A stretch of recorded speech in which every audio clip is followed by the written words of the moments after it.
আসসালামু আলাইকুম। আজকে আমি একটা আবায়ার ফ্ল্যাট স্কেচ করব।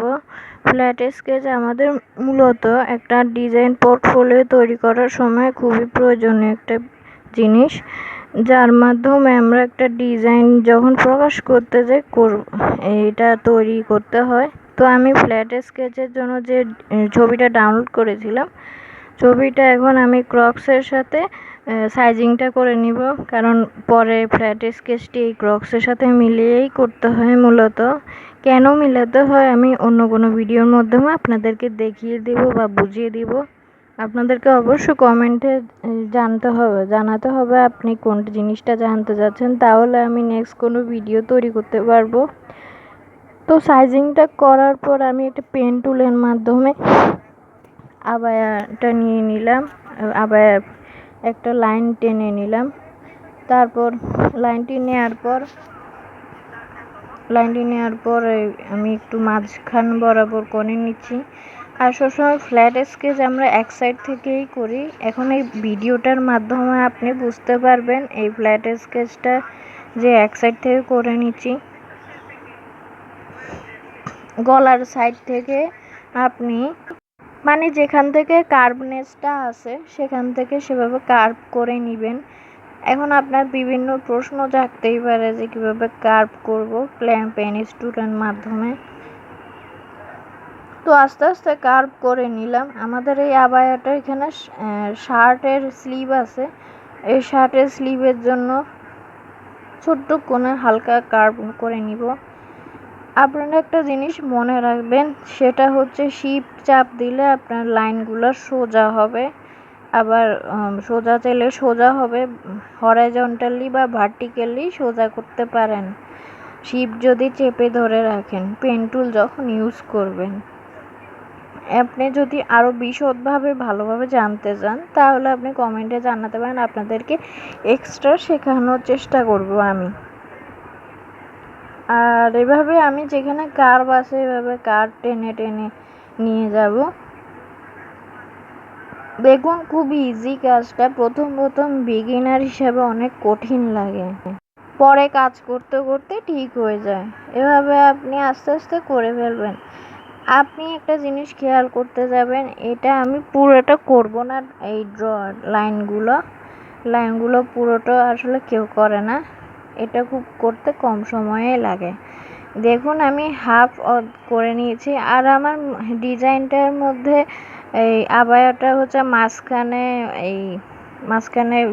থাকবে, কাটা থাকবে।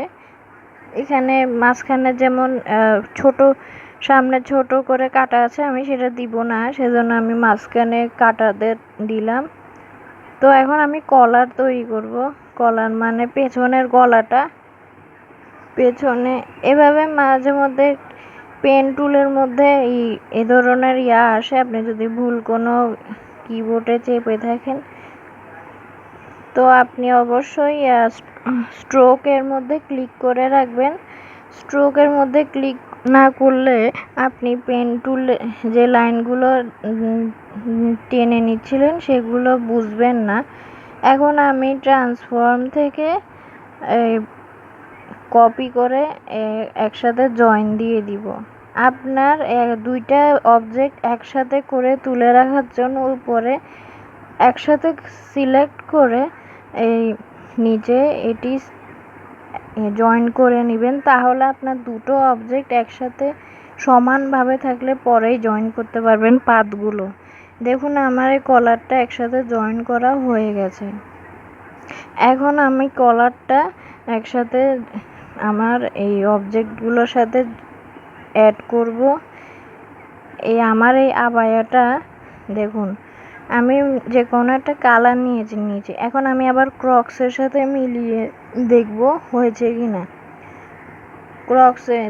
ক্রক্সের সাথে মিলিয়ে করতে হয় একটা ফ্ল্যাট স্কেচ। যদি অন্য কোনো সাইজিং হয়ে থাকে তাহলে আপনার ফ্ল্যাট স্কেচটা সম্পূর্ণভাবে অ্যাপ্রুভ হবে না। যে কোনো ফ্যাশন হাউসে হোক বা যেখানেই হোক, ফ্যাশন ডিজাইনারদের এটা অবশ্যই খেয়াল রাখতে হয়। দেখুন অনেক সুন্দরভাবে আমি মিলিয়ে নিলাম। আমার কাজগুলো অনেকের ভুল লাগতে পারে, তার জন্য আমাকে সুন্দর দৃষ্টিতে দেখবেন। দেখুন অনেক সময় জয়েন করার পর নিচেরটাও জয়েন করা হয়নি, এখানে আমি নিচের পাতগুলাও জয়েন করে নিলাম। প্রথম হিসাবে অনেকের কষ্ট লাগতেই পারে পেন টুলের কাজগুলো। আমাদের মূলত সকল ধরনের কাজই পেন টুল দিয়েই করা হয়। দেখুন আমার কাজটি মূলত প্রায় শেষ হয়ে গিয়েছে। এটা আমি ক্রক্সের সাথে মিলিয়ে করছি। আমাদের সকল ড্রেসের ফ্ল্যাট স্কেচ মূলত ক্রক্সের সাথে মিলিয়ে করা হয়। আপনাদের অন্যান্য কোনো কিছু জানতে চাইলে অবশ্য কমেন্টে জানাবেন, তাহলে আপনাদের জন্য সুন্দর সুন্দর নতুন ভিডিও করার চেষ্টা করব।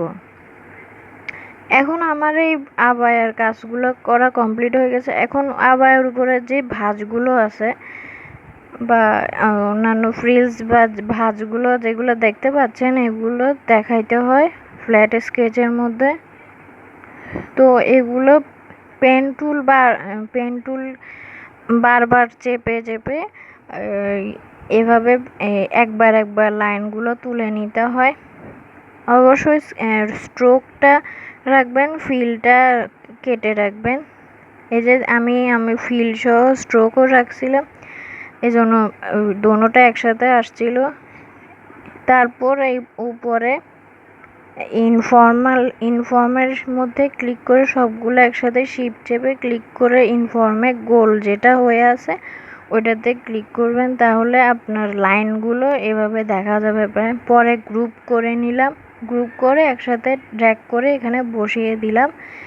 এই লাইনগুলো বোঝাচ্ছে যে আপনার ড্রেসটা এই অবস্থায় বটে থাকবে, মানে ঝুলাইলে ড্রেসটা এরকম থাকবে, এটাই বোঝাচ্ছে। মানে রিয়েলনেসটা বোঝানোর জন্য এই লাইনগুলো দেওয়া হয় ফ্ল্যাট স্কেচের মধ্যে।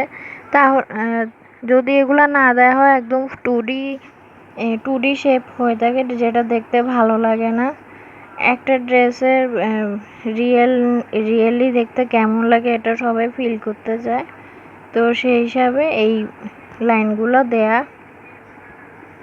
আমরা যদি 3D কাজ করতে যাই তখন আরও সুন্দরভাবে বোঝা যায়। এখন মূলত ফ্ল্যাট স্কেচে এটা বোঝানোর জন্য লাইনগুলো দেয়া হয়। আমার ভিডিও প্রায় শেষ। আপনাদের ভিডিওটি কেমন লেগেছে অবশ্যই কমেন্টে জানাবেন। আর আমি এরকম আরও সামনে আপনাদেরকে ফ্ল্যাট স্কেচ দেখানোর চেষ্টা করব। আমার ভিডিওটি পুরো দেখার জন্য ধন্যবাদ সবাইকে। আসসালামু আলাইকুম। এই যে আমার ফ্ল্যাট স্কেচটি হয়ে গেল। এটা হচ্ছে একটা আবায়ার ফ্ল্যাট স্কেচ, শর্ট আবায়া যাকে বলে। এটার সব আবায়াটা সুন্দর হয় যখন পরা হয় ড্রেস হিসাবে। এটা হচ্ছে হাত আর বোঝানোর জন্য আমি লাইন আরেকটি নিয়ে স্লিভের মধ্যে বসিয়ে দিলাম। এই যে ইনফর্মে অবশ্যই গোলটা নিয়ে নেবেন, মানে ওভাল শেপটার ইনফর্মাল হিসাবে নিয়ে নেবেন, তাহলে দেখতে সুন্দর লাগে লাইনগুলো। তাহলে আসসালামু আলাইকুম। নেক্সট ভিডিও দেখার জন্য আপনাদের আমন্ত্রণ রইল। ধন্যবাদ। লাইক সাবস্ক্রাইব করে পাশে থাকবেন।